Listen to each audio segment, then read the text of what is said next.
కాకినాడ జిల్లాలో పింఛన్ల పంపిణీలో భారీగా అక్రమాలు వెలుగుచూశాయి.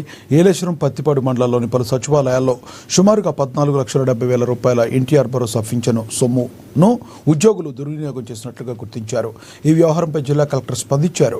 అక్రమాలకు పాల్పడిన 5 వెల్ఫేర్ అసిస్టెంట్లు, పంచాయతీ సెక్రటరీలపై కఠిన చర్యలు తీసుకోవాలని ఆదేశించారు. అలాగే తక్షణమే రికవరీ చేయాలని ఆదేశించారు. రికవరీ చేయని పక్షంలో క్రిమినల్ కేసులు నమోదు చేస్తామని అధికారులు స్పష్టం చేశారు. Okay,